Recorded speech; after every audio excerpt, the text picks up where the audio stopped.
All right. Good evening, everyone, and welcome to the bonus session of the From Heritage to Hustle webinar series, the Legacy Roundtable you have been asking for, and we are honored to bring it to you.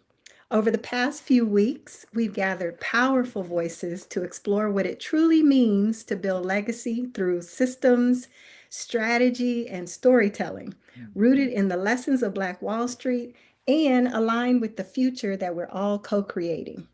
Today, we're going to bring it full circle together.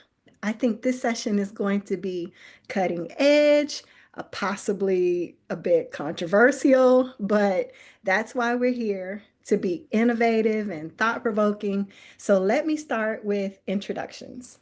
Joining us are the brilliant minds behind the series. We have Dr. Tanisha Lemelle of the Clever Site. She is a strategist and government contracting expert. We also have Dr. Robert McNeill Jr. of Morgan York Consulting. He is an AI technologist, he's a historian, and he's also a systems thinker. Each of these scholars has brought a unique perspective on what it means to move from hustle to heritage. And today we get to sit down together. We're going to reflect, we're going to recharge, and we're going to refocus.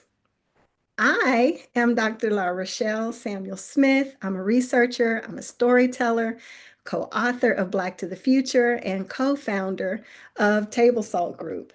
And I want to take just a moment to give you some background on Table Salt Group as a full-fledged education and economic policy think tank committed to empowering communities of color, all communities for that matter, through data-driven insights, legacy storytelling, and transformative partnerships.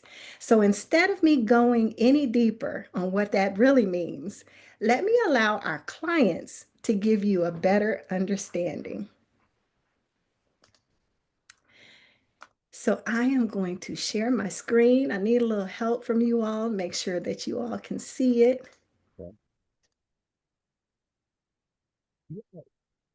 You see it? Yes. Awesome. Okay. So I want you to meet our first client. Her name is Jada Reyes. She's a creative strategist, a digital brand founder, and what she says is Table Salt Group changed how she talks about her business from pretty logos to lasting impact. I realized my brand wasn't just creative, it was part of a cultural legacy. Using their storytelling framework, I won my first grant and grew my monthly retainer clients by 40%. More than numbers, I now feel like my work speaks louder and more clearly for the people that I serve. Next, I want you to meet Amina Sela. She's a first generation college graduate, a social impact consultant, and what she says is Table Salt Group helped her understand that cultural legacy is a strategy. Our business quad squad tool showed her exactly where her consulting firm was bleeding time and where she needed more measurable outcomes for future funders. Since participating in the communities of practice, I've secured 2 new contracts and added a part-time research assistant. More than anything, I now feel seen as a thought leader, not just a service provider. Man, I'm so happy to have these clients. I could just have more just like these. So let me keep going. Next, I want you to meet Devin Turner. He is a veteran, he's a rural entrepreneur, and he's also the recipient of a community development financial institution loan. What he says is before Table Salt Group, I had funding but no framework. The legacy builder model helped me get my books together, set monthly milestones, and actually report back on what I promised in my loan application. Something everybody forgets. They get the money, but what are you going to do with it? And then what are you going to do to be held accountable to it? So good for you, Devin. He says my customer base has grown 27% since I got serious about accountability. I never thought of myself as a part of an ecosystem until I joined their community. Now you got to meet EJ. EJ Jefferson, he's the owner of a small construction and renovation company. And he has some really good things to say about Table Salt Group as well. He says, I didn't even know what a post-award plan was. A lot of times people go get these contracts and they don't realize that there's terminologies and phases and processes that they need to be aware of. So EJ learned that quickly. He said the sessions that he attended gave him language and structure to talk to city procurement officers.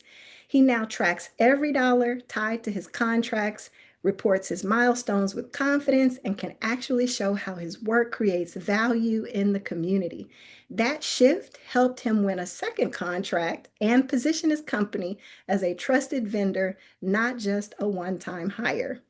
So I've got more clients for you to meet, but I'm not going to go through all of their testimonies. I think you kind of get the gist, but I do want you to see who they are. So this is Tamika. She is a digital media consultant and a brand strategist. This is Dr. Renee Washington. She's the founder of a community health consulting firm. Here's Alex. He's the owner of a commercial cleaning and logistics business. A young lady by the name of Tamara Lee. She's a doula and holistic health educator. Then we have Darnell White, former corrections officer with a certification in real estate investing. Two more, we have Asha Green, who is a tech startup founder. She's developed a financial literacy app. And then we have Marlon Jones. He also is a veteran and a logistics company owner. I think we might have one more. Yeah, we have Pat Robinson. Pat is a former educator. She's turned nonprofit founder. And I'll just read her testimony since it's the last one. But she says, before working with Table Salt Group, she had the passion, but not the playbook. Our team helped her turn her community vision into a fully funded initiative. She went from chasing small donations to securing a $75,000 grant. Now she says she walks into funder meetings with a plan, a pitch, and a legacy mindset.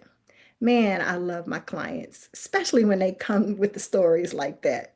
So Mm, I just want to very tell powerful. you, as listening audiences, isn't it? It is powerful. I mean, this is the end goal. Stephen Covey says, plan with the end in mind. This is truly the outcome that I think many of us want to see. And I want to let you know that these are definitely real testimonies and they represent examples of what we try to stress to our clients as Table Salt Group is that it's about impact.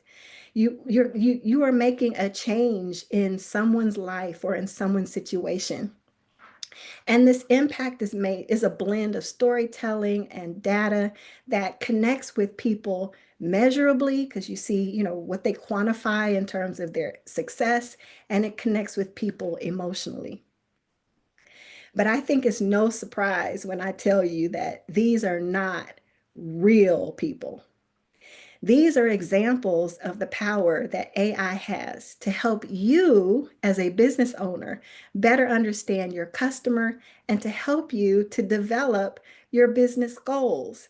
Now, I'll have to tell you, back in the 90s, I worked for a major airplane manufacturer. And in that time, the 777, which if you travel a lot, you've probably boarded a 777 Boeing airplane. And that was one of the first airplanes that was designed in a completely digital environment and assembled, not just designed, but assembled in a digital environment. What that did was it simulated a lot of things that could have gone wrong and helped the company plan for the things that could be leveraged and strengthened. And so simulation is extremely important in the business world because it helps you to save money, to save time, and to be more efficient. So these are what we call in the marketing world customer personas, and they represent the audience that Table Salt Group intends to market to. Each one of those faces that you saw Each one of those demographics that you heard about was crafted with unique, diverse backgrounds based on entrepreneurial journeys of the people that we hope to connect with. But it was because we have an understanding of what our mission is at Table Salt Group, what our vision is for what we want Table Salt Group to become, and what goals we have set based on those mission and vision. And so the power of AI and its simulation abilities created these personas for us so that we could intimately know and understand who our customers are. But before I go to my guests, because I'm sure they got plenty to say about these simulations, I would be remiss if I didn't talk about the ethical considerations here. Anytime you're using AI, you must use it responsibly. So here are three recommendations that I suggest. First, always be transparent. If you're going to use some public facing platform like a website or social media or something like that, don't just create a persona and then try to pass them off as real. Like, let people know that these personas are a composite based on true facts and real stories. But in order to protect or anonymize the people who may not necessarily be willing to put their face on the story, you can create these fictional characters. Secondly, what AI does is it centers the community voice. So it uses synthesized patterns and the roots of the information from conversations and feedback and other information that I have gathered in order to center that community voice. So that's also important to share that. And then the third thing, which avoid overgeneralizing. What we don't want to do is stereotype people. So these characters are just doorways to help us better understand and be able to sharpen how we serve them, not necessarily limit how we see our clients. So I'm going to stop there and I'm going to turn the table here, so to speak, and get this interview started with Dr. Lemelle. You're a brand identity expert. And in the marketing world, we know how important it is to know your audience, know your customer. Persona development is a huge part of that process. So tell us what your perspective is on the current trends in creating effective marketing plans.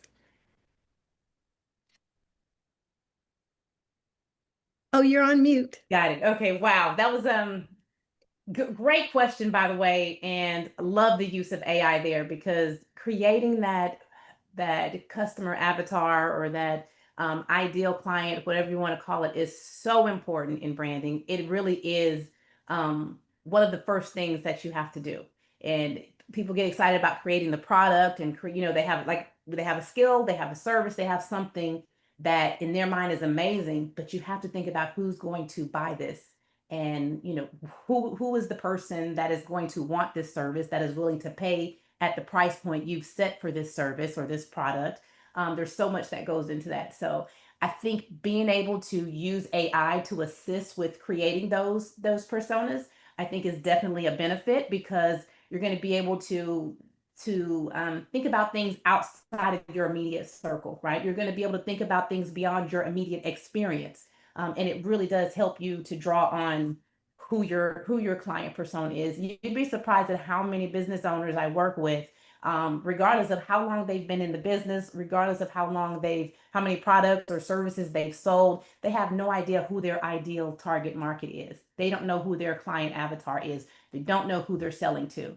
Um, but using tools like that, like AI or just sitting down, we do a brand strategy workshop where we work with our client to really identify who their target audience is. And it's usually a composite, like you said, of many different customers that they've had over the years.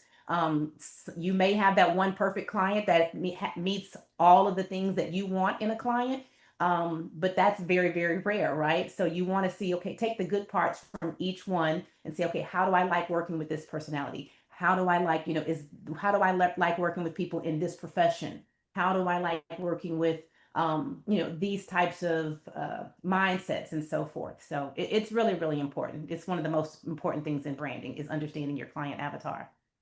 Absolutely. And, the avatar puts a face, a personality. It's someone that we as human beings can connect to, but we still have to realize it's not a real person. It's a composite It's of a component. many people, many personalities, but the best of, as you said, each one of those so that we can start making some informed decisions about how to reach that clientele. So I'm going to turn it over now. Oh, did you have a comment?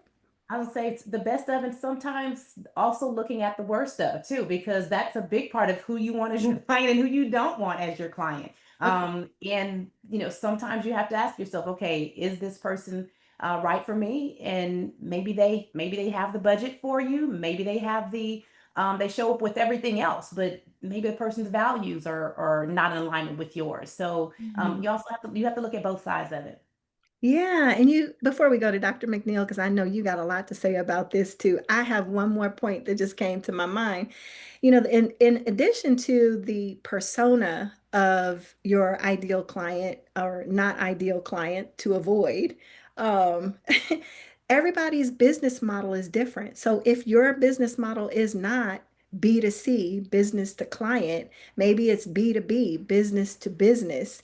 You can also use this simulation tool, I believe, to create a persona for the business entity and not necessarily a business individual or even a contract with a government entity. Like there's a lot of ways that AI opens up the door for us to be able to have all the information we need to make good decisions about business. So, Dr. McNeill Jr., you spoke so eloquently about creating chatbots for your personal and professional life. Looking back over your session in the series, what's the one idea or message that you hope stuck with our audience? And what do you think about this simulation ability in AI?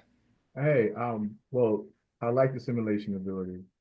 And if we go back to what I said before, right, we're trying to avoid losing, right, family history, uh, family knowledge, wisdom, things of that nature. And, the chatbot can definitely help with that.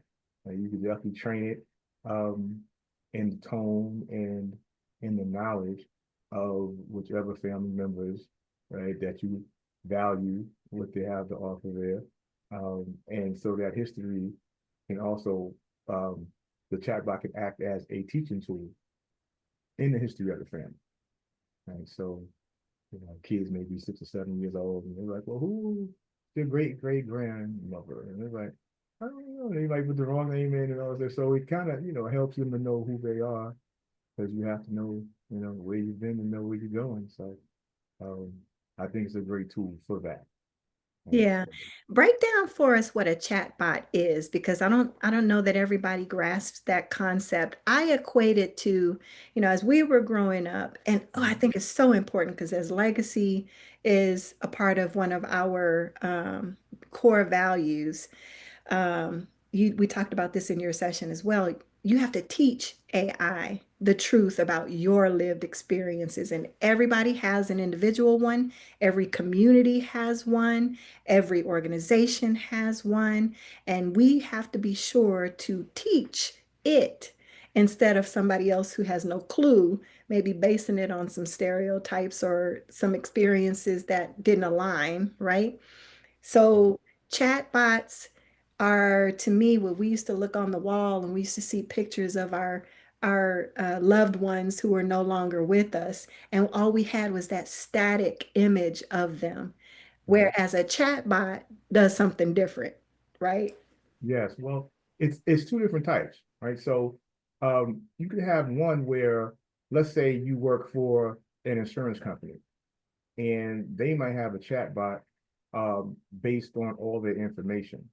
And if you ask a question that is not in their wheelhouse, the chat will not answer it, right? It'll say not enough information to answer.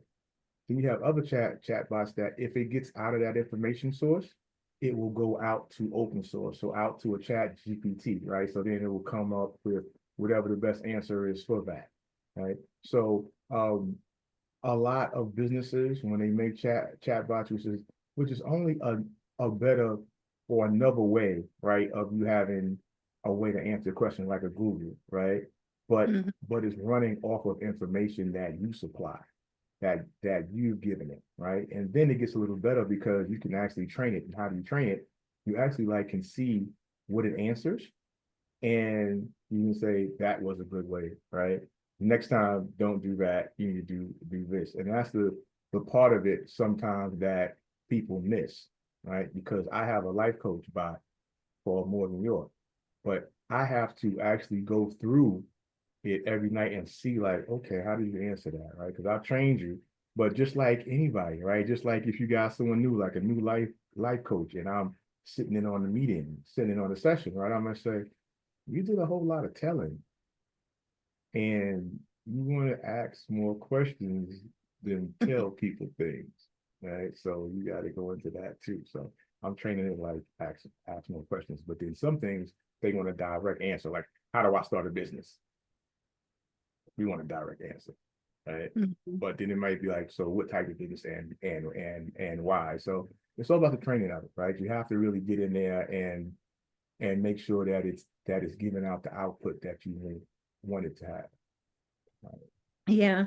Well, I'd like to hear from both of you on this next question. I want to lean in on the ethical issues and some recommendations that you all had. As I shared in my earlier segment, I showed you the personas of um, our ideal clients or what our potential clients could look like. But I made sure at the end to give you the disclaimers, right? Because we don't want to be deceptive. We don't want to lose the trust of our clients, to be inauthentic. What do you all have to say about ethical issues and recommendations about AI?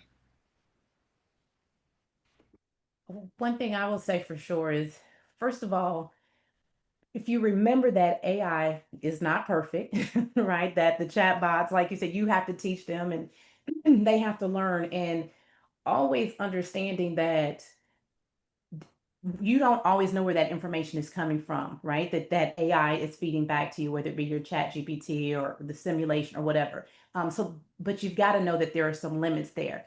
As far as when it comes to being ethical, with having ethical use of AI, I think that starts with the person. If you're an ethical person, I think that you just need to remember that this is another source. This is a tool. This is not you.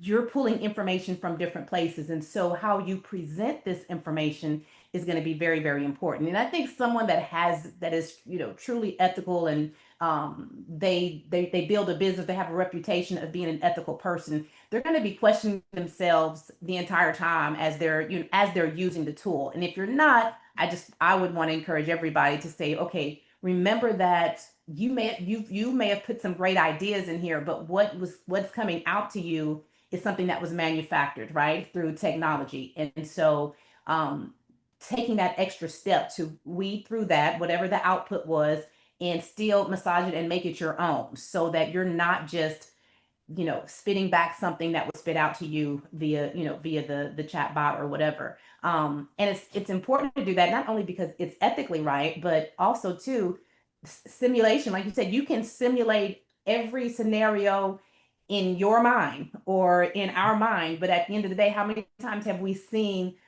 experiments, launches, or different scenarios where they did the full simulation, they tried every thing that they could think of that could go wrong, but then once the launch happened, or once the project was actually in action, there's something happened that nobody thought about, that right? So you have to be careful with AI. I think it's an amazing tool, but yes, we need to use it ethically. We need to be thoughtful about how we use it, and we need to know that it is not the end all do all last say and everything. We have to teach it, and make it better and better every day. So Yeah, one thing I loved about my doctoral journey when I was going through um, that process is every course, every action was based on academic integrity, meaning that If you know it's the wrong thing to do, don't Mhm. do it, because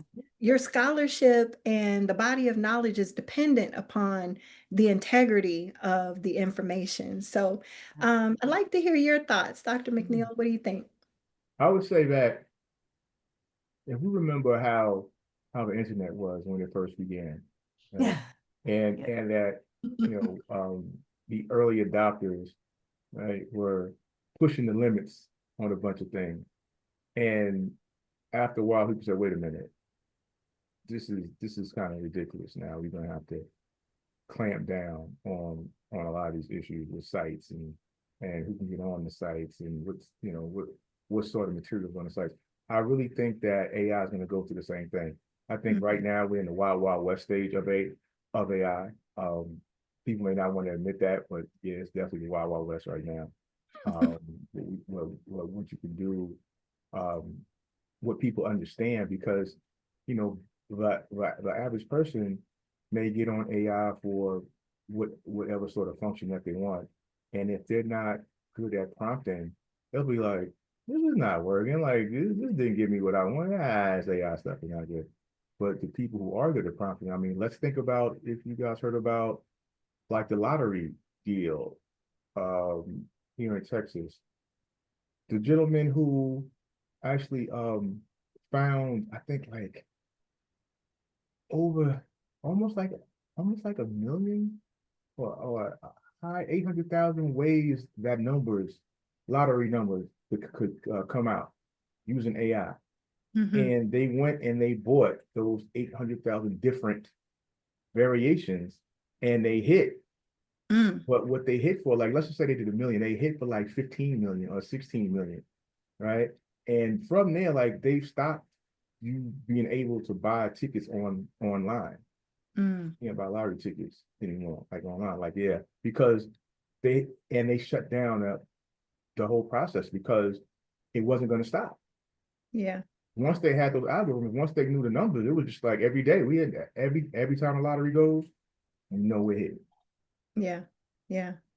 Well, you're definitely right when you say wild, wild west. And I hear so often about, oh, we need to make sure we assemble a committee so we can get an AI policy in place. Or, you know, it will come a time when we'll, number one, get better at it, because over time we always evolve and change.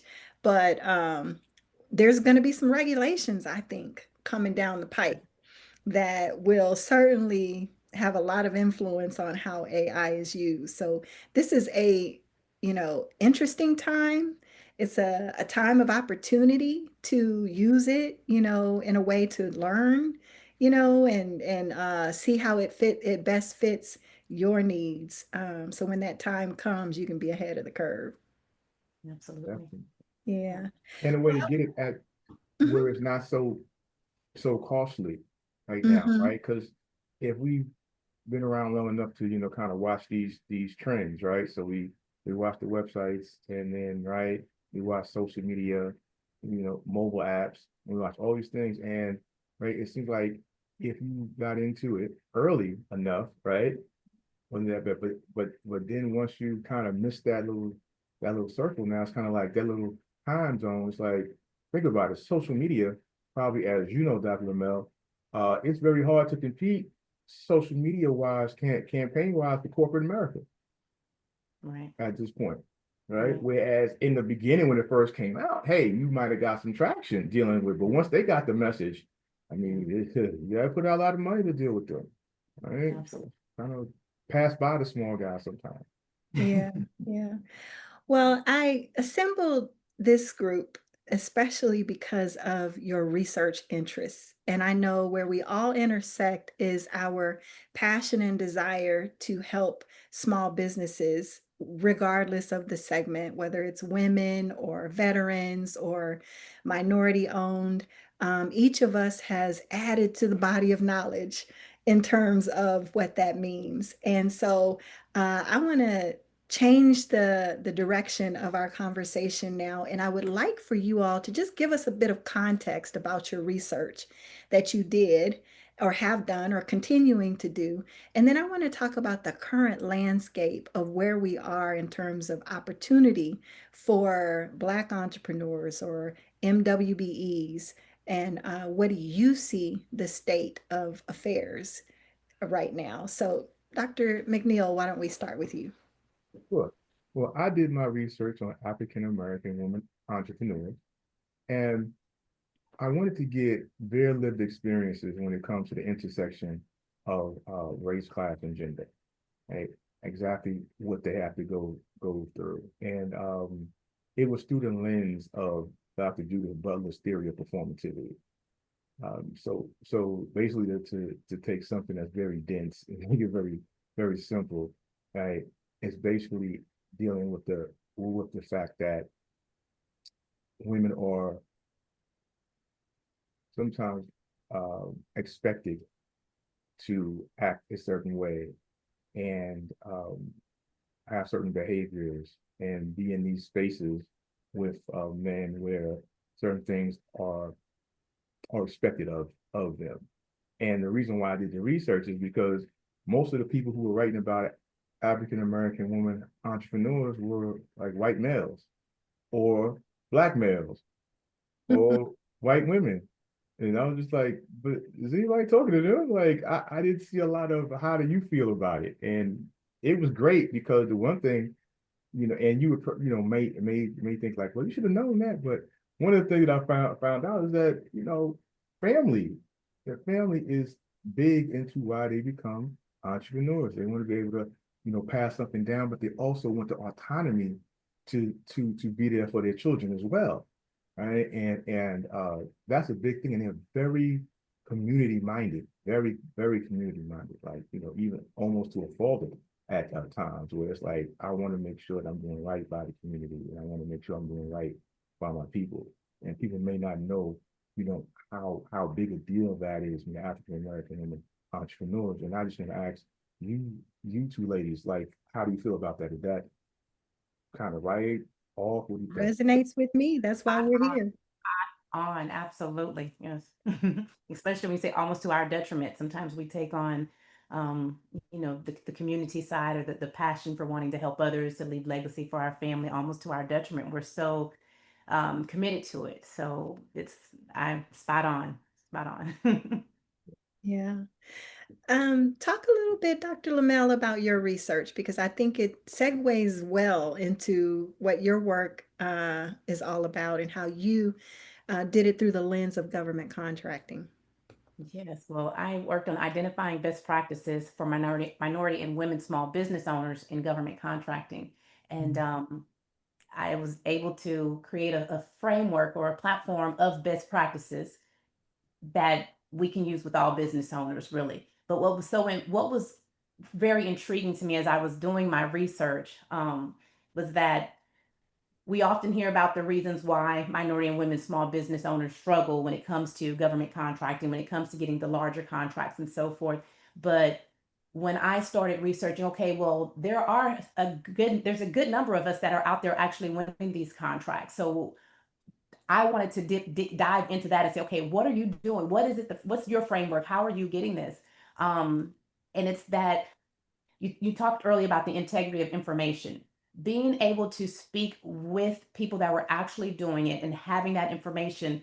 That was, to me, that was the best way to be able to build this framework, was to actually pull that information from these individuals who have overcome the challenges that everybody else is talking about, who've actually done this more than once, and now they can say, okay, this is how you do it. And that was so important for me because it kind of ties back to when we were talking, like you said, you were talking about the integrity of information on the internet or through AI. There's some good information out there, but I always remember that commercial. I think it was the State Farm commercial. Well, the guy says, "Well, it was on the internet,"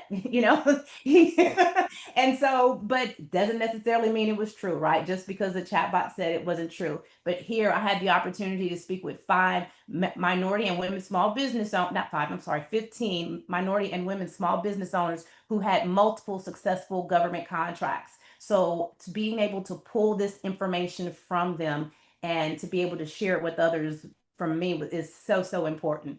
And it just, again, speaks to my passion, like Dr. McNeill said, about wanting to help somebody else do it. Right? You guys are doing it the Yeah. right way. Show us how to do it. Show us how to do it. So having that framework, I think, is so important, and knowing that it is based on actual experience. It's research, but it's based on the actual experience of other business owners, successful business owners. So it was really important. Yeah, I can agree. I can definitely relate to that because that was the reason why I wanted to do the Black to the Future lessons from Black Wall Street. Because, like you, I was in the midst of the greatness that existed, and I wanted to know, yes, what happened? Why don't they exist anymore? You know, the tragedies and all of that. But I also wanted to know what was the framework, if there was one, that allowed them to be successful in the midst of adversities.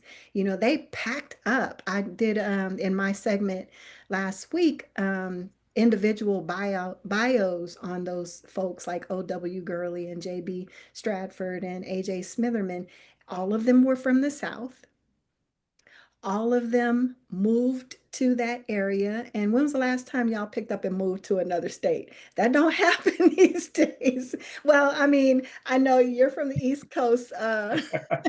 McNeill, so it still happens, but just not as often. But I haven't done it in a long time though. I've been here since '97, so I haven't been in a rush to do it again. Yeah, but they did this in the midst of all that we think we're seeing things happening now. They Mm, saw it and they overcame. And I wanted to know what were the pillars of success for them. And that's why Black to the Future was born. That's why we're here today having this conversation because I feel like it is a blueprint, just as your work is and your research. We need to take these blueprints and make them available to people so that, you know, we just don't stick our research on a shelf, but we actually share it and allow other people to benefit from it. So I think you all could probably answer this question quite well.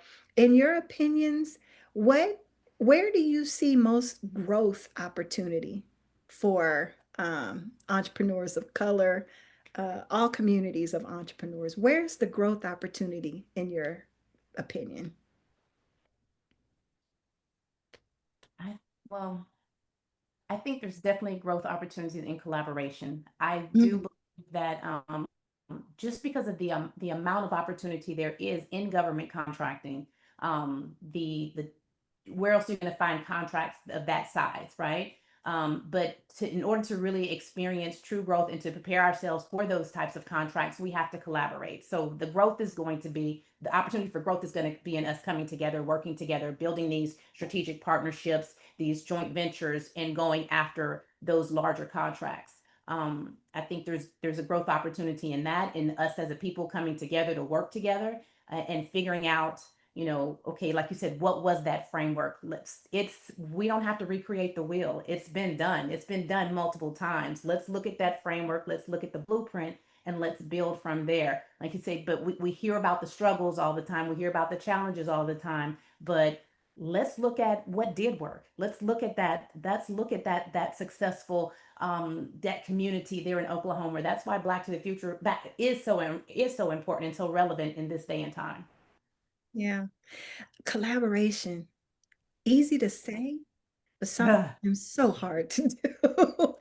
I've very true. been a collaborator since I can remember in terms of starting a business, but I can also tell you that there have been some failures in the collaboration area. I have started ventures that I saw the best potential in, and for whatever reason, they didn't work out. And I think there's some psychology behind that that we can probably talk about in another session. But I would like to hear your opinion, Dr. McNeill, about growth mm. opportunities. And maybe you want to talk about some of the barriers, because that's my next question. Okay. Well, I think the growth opportunities are in Africa. Mm, Um, I watch the market there. I look at all the tech opportunities, just the real estate opportunities. Just they're the hunger for entrepreneurism there is huge.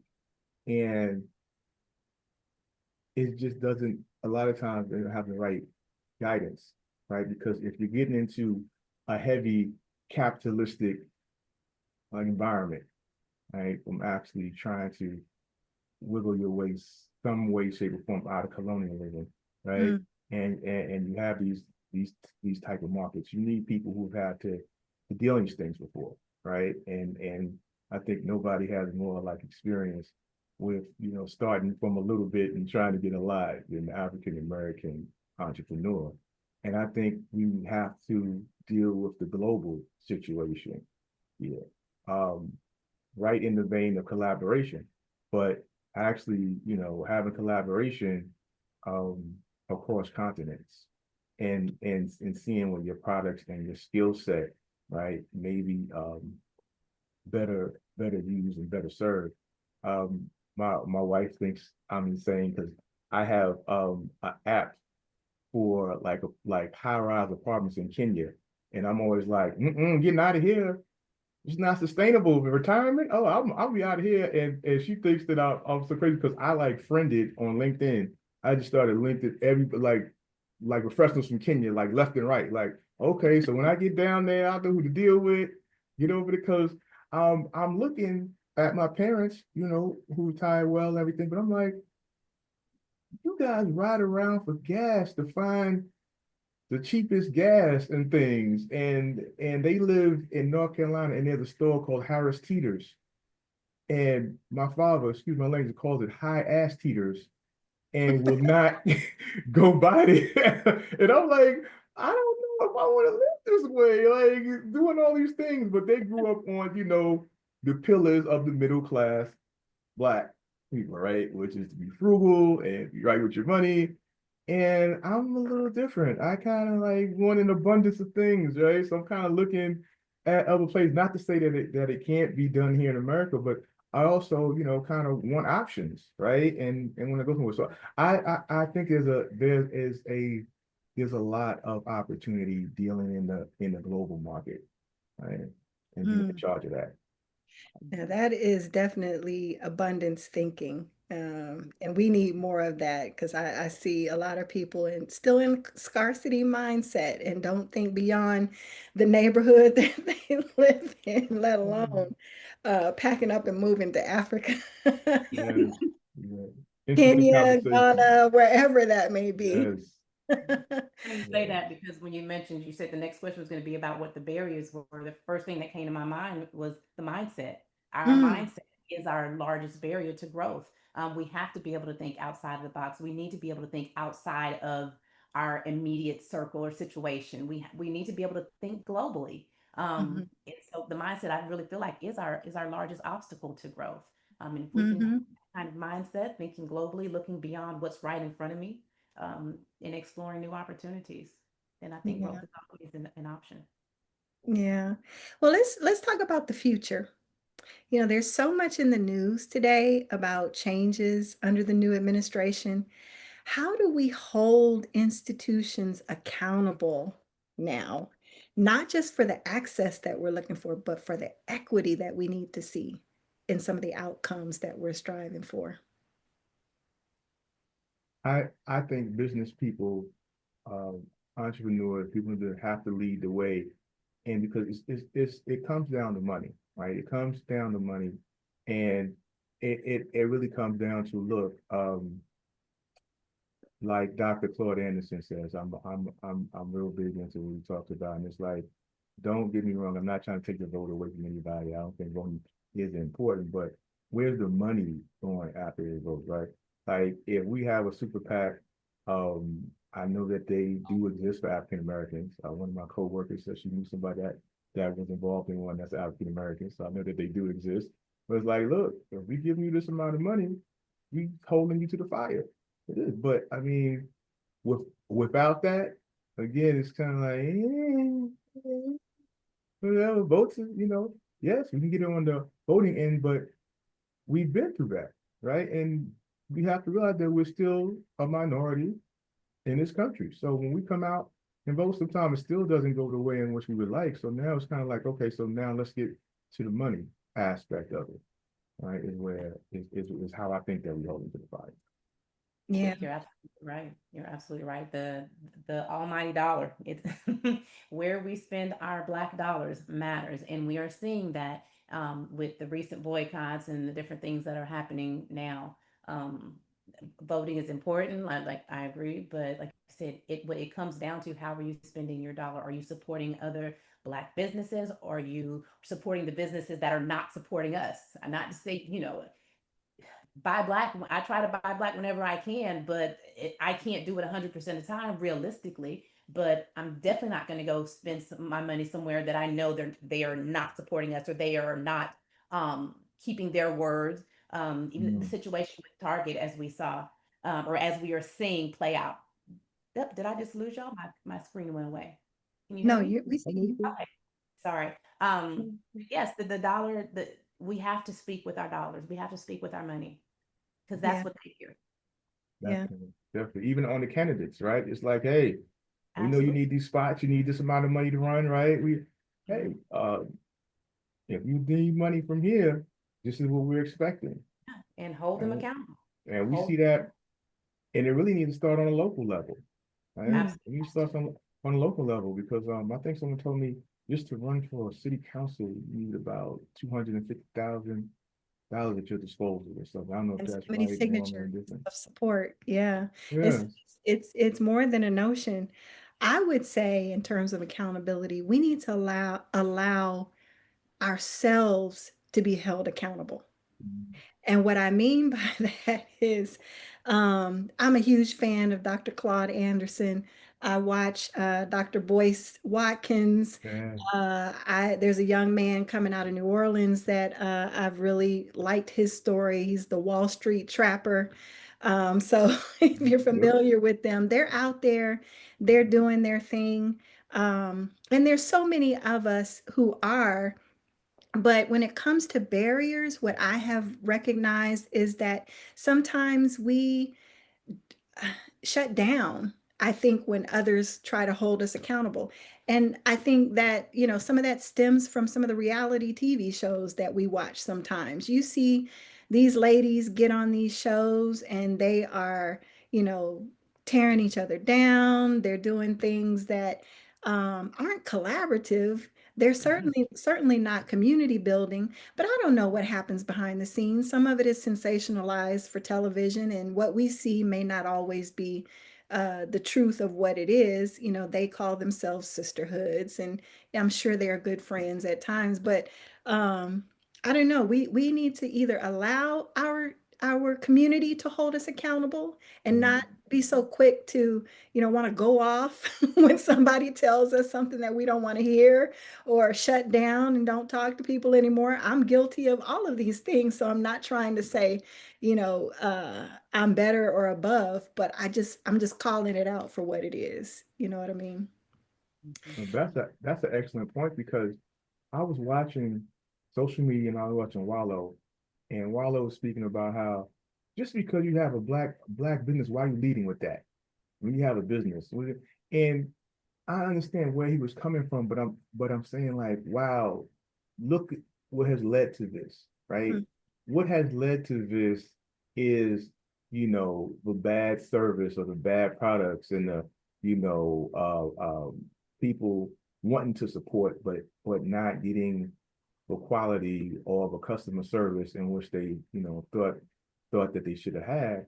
And now it gets almost, we are going in reverse almost, right? Like, just because you're black, don't lead with that. And I'm like, why not? Like, what's that should be what you lead with, but I guess not to a black person. I'd be like, shoot, what are we talking about here? But it now I guess it's I don't know. It's been overdone, used in a negative manner. So now it's kind of like you have good business, right? You mhm, have good business practices and things of that nature. So yeah, accountability is huge because a lot of times, if we do get that feedback, um, it may be a difference in class in the person who may be giving it to us, and we may be like, have you ever created anything in your lifetime? Done anything? Right? We get defensive, right? But you've been working for the man all your life. Now you want to tell me how to do something, right? But at the end of the day, all that feedback is rich and to deal with it, right? So it's Yeah, very yeah. interesting. I Accountability. really, I'm sorry, go I'm ahead. sorry, go ahead. I was gonna say, but on the other side is grace too, because I Mm, also see that we often hold our own to a higher standard than what we would hold someone else to.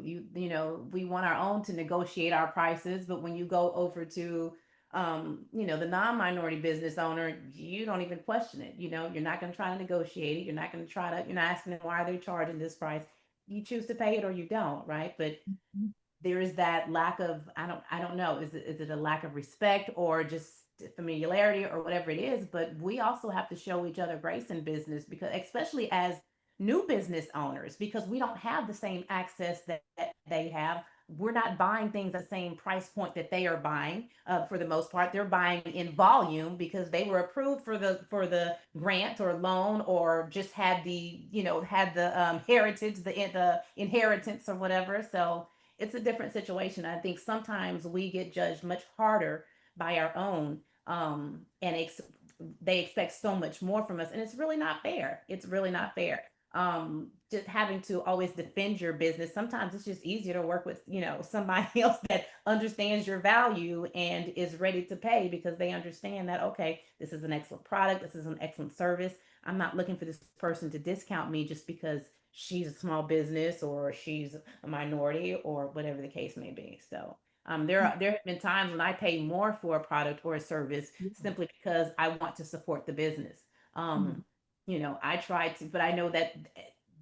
But I'm not gonna pay three times as something for something just because you've decided to mark it up that much. But if it's matter, you know what I'm saying? I've Right. seen that side too. I'm not gonna, if you don't have a good business plan, you need to see what the product is worth first of all. So Mm. there's so much in that.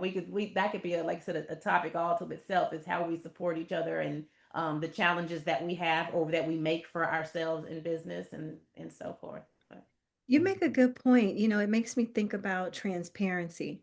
mhm. And we as a people, we ain't always willing, as they say, put our business out there. It's like, Right. you're going to come to me and you're going to trust that I got you and we're going to make this work.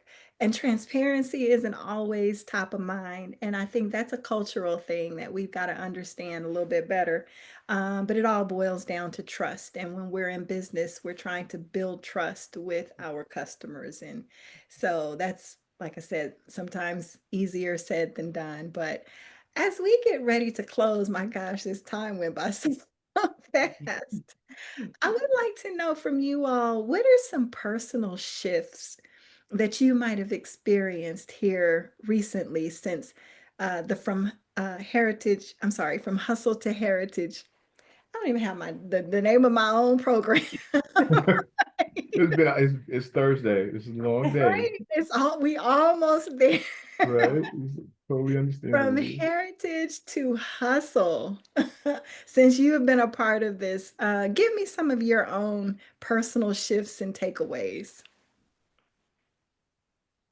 Uh, I would say that this is really like let me know how much is needed, right? Just from me putting on LinkedIn and my friends talking to me about it, and just understanding that the reason why I did my research is that so people would understand that, hey, we had businesses when we were in slavery, right? Mm, So there's no reason why now that we're acting like it's just so difficult and it can't be done, right? yeah, And yeah. this book, I want to, if y'all can see this, I'm probably doing something like, Oh all no. right, Coming probably up. can't. But Here we this go. book is, there we go.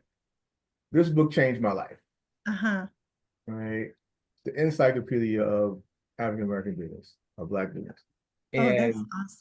it really let me, and it goes back, I mean, we're going back to like 1800s with this earlier. And it really showed me like, hey, we've been doing this. We've been doing this, right?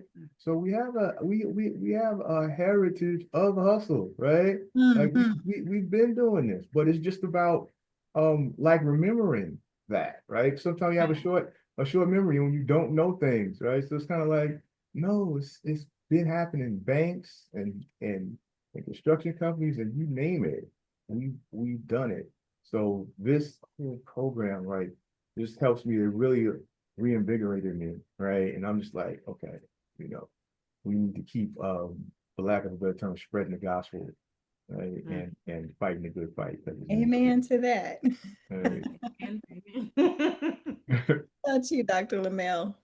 I agree. It one shift that is made for me, and I think I mentioned this in the last time we spoke, is the connection from with heritage to hustle with what we're doing right now. Legacy has always been really important to me, but this series has reminded me that it's so much bigger than just my legacy, my family, my grandmother, my grandparents, great grandparents, and so forth. But it goes we as a people, and it Mm, just reminds me and makes me want to study even more our history, our real history, not what we learned in schools, but our history that was written by us for us. mhm, Um, how important that is that we keep reading that history, that we keep studying that history, and we keep passing it down to our future generations to come, making sure that our children know and they understand. Because sometimes it's really easy for us to get caught up in our own little circle, and I refer a lot back to my grandparents who were entrepreneurs, mm, their grandparents, and so forth. But it's so much deeper, it's so much bigger, and it gives me a bit of a drive. It excites me mm. because I know that what I'm striving for, it's already been done, right? So I'm not. It's already been done. It's in my blood. We can do this. We can do this. Well, the same way you look back at your grandparents and those who came before you, somebody's going to look back at us and they're going to say, what did Dr. LaRachelle or Dr. Tanisha or Dr. Rob, what did we do to help the next generation be able to have a legacy that they could stand on? So the series might be wrapping up, but the work, the legacy continues. And thank you to our incredible scholars, Dr. Tanisha Lemelle of the Clever Site, Dr. Robert McNeill Jr. of Morgan York Consulting. Thank you to every participant who showed up with intention and to those who asked the hard questions about what it means to scale, what is impact, what's ownership, and how do we tell our story. If this conversation has resonated with you as a listener, we all invite you to go deeper. I invite you to read the book that inspired this movement. It's called Black to the Future Lessons from Black Wall Street for Community and Economic Prosperity. You can find it on Amazon or anywhere online where they have ebooks, the paperback, and soon coming out on Audible. So Right. that's one. Then we want to keep the conversation going. So, Diverse Lit Dialogues is our book club. All of that can be found in the resource hub, as well as access to our speakers and experts on the call. They each made really great offers that you all want to take advantage of, whether that's access to AI or developing your own brand identity. And my heart and mind, they are always a part of the Salt Shaker Network. I invite you all to learn more about that as well. You can engage with scholars like who you've met today and many other experts in our community of practice. And that community of practice is made up of legacy minded entrepreneurs, educators, leaders, just coming together and attempting to collaborate and do bigger things. So, you've heard the insights. Now the blueprint is yours to build on. Let's turn knowledge into action and hustle into heritage. Until next time, keep building forward. Have a good evening. Right.